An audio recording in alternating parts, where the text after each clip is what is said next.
Russia Ukraine ఉద్రిక్తతల నేపథ్యంలో జెలెన్స్కీతో స్వయంగా మాట్లాడడానికి సిద్ధం అని చెప్పి పుతిన్ ప్రకటించినట్టుగా వార్తలు వస్తూ ఉన్నాయి సార్. సో భేటీకి రంగం అయితే సిద్ధమవుతోంది. ఇప్పటికే అమెరికా అధ్యక్షుడు డొనాల్డ్ ట్రంప్ ప్రకటించారు ఉక్రెయిన్కు గగనతల రక్షణ వ్యవస్థను ఏర్పాటు చేస్తాము అని చెప్పి.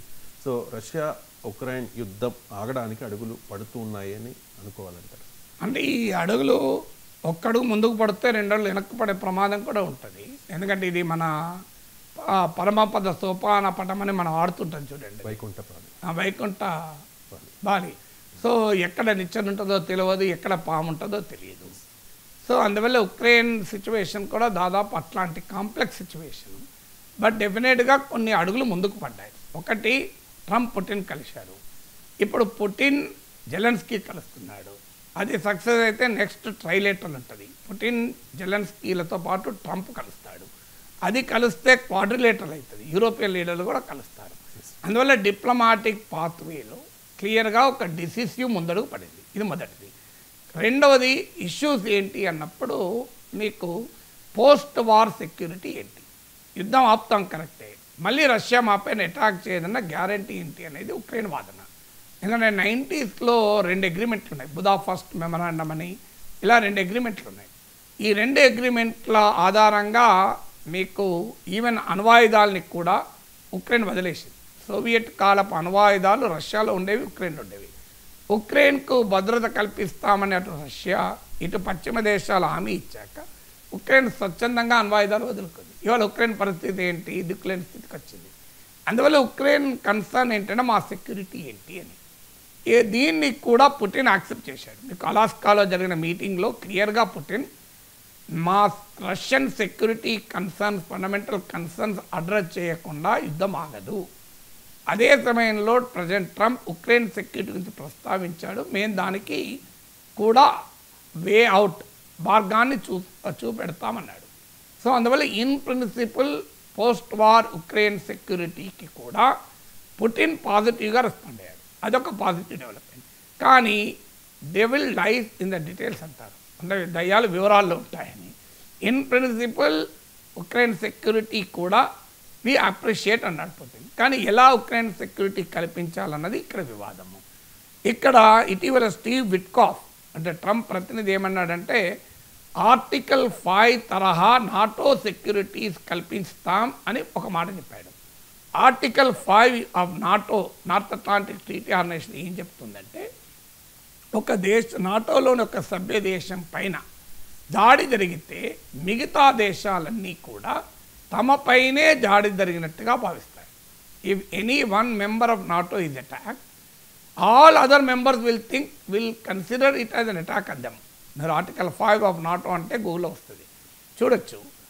అయితే ఆర్టికల్ 5 తరహా నాటో సెక్యూరిటీలు అంటే ఒక నాటో మెంబర్ నేషన్కి ఇచ్చే సెక్యూరిటీ ఇస్తారు. అంటే నాటోలో మెంబర్ కాకపోయినా నాటో మెంబర్కు ఉండేటువంటి భద్రత ఇస్తారు.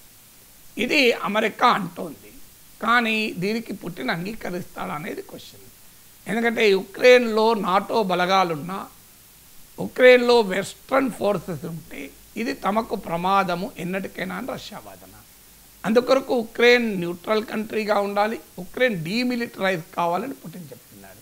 ఉక్రెయిన్ డీమిలిటరైజ్ చేస్తే రష్యా ఎప్పుడు దాడి చేస్తుందో అనేది ఉక్రెయిన్ భయము, యూరోపియన్ దేశాల భయం. అప్పుడు ట్రంప్ ఇంకో మాట ఏమన్నాడంటే ఇండిపెండెంట్ సెక్యూరిటీ అన్నాడు.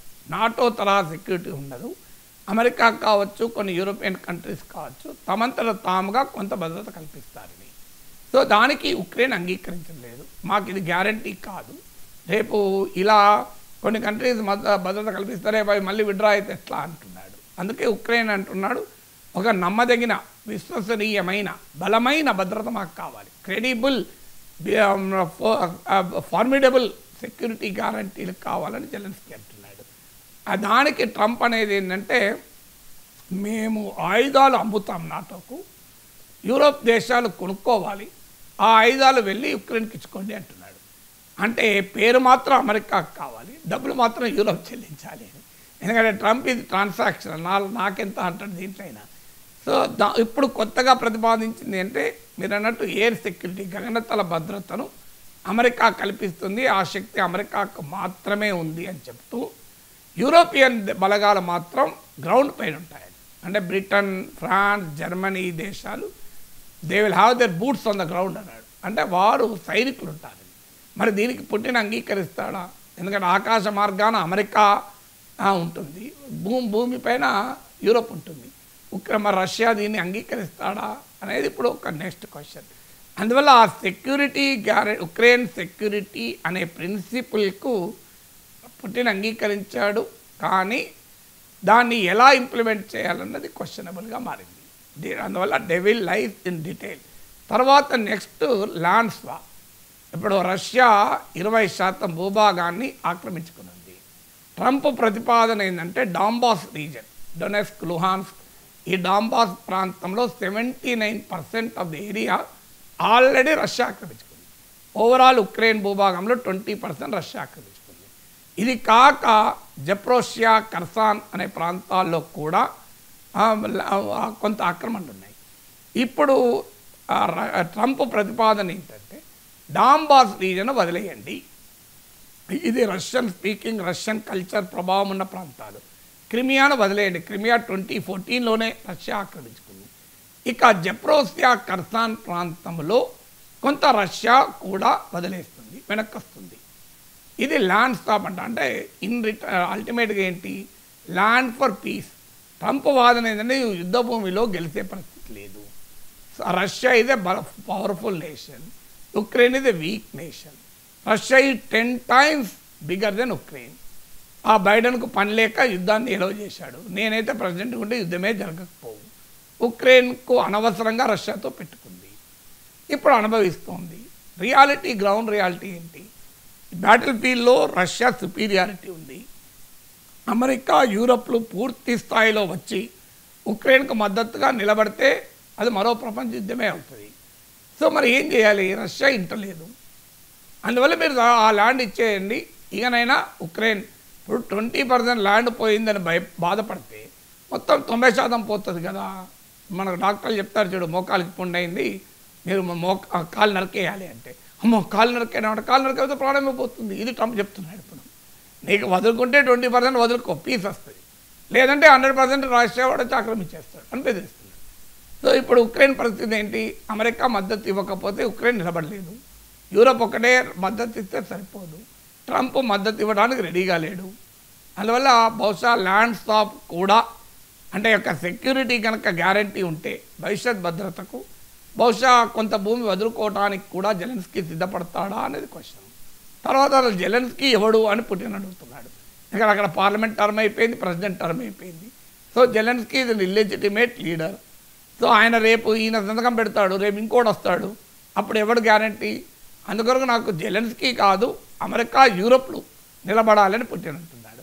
సో అందువల్ల సిగ్నిఫికెంట్ ఇరిటెంట్స్ ఉన్నాయి, సిగ్నిఫికెంట్ డిఫరెన్సెస్ ఉన్నాయి, సిగ్నిఫికెంట్ ప్రోగ్రెస్ కూడా ఉంది. సో ప్రోగ్రెస్ అంటే మన వైకుంఠపాల్లో నిచ్చెన, సిగ్నిఫికెంట్ డిఫరెన్సెస్ అంటే పాములు. సో ఇప్పుడు గవలు ఎలా పడతాయో చూడాలి. సో మీకు నిచ్చెనల వద్ద పడితే గల్లల పడితే పైకి ఎక్కుతుంది, సిగ్నిఫికెంట్ ప్రోగ్రెస్ వైపు ముందుకు వెళ్ళచ్చు. లేదు మనం వేసిన గవ్వలు పాముల దగ్గర గల్లాల పడ్డాయి అనుకో, సో నీకు ఆటోమేటిక్గా మళ్ళీ కిందికి వస్తారు. So that is the stage now.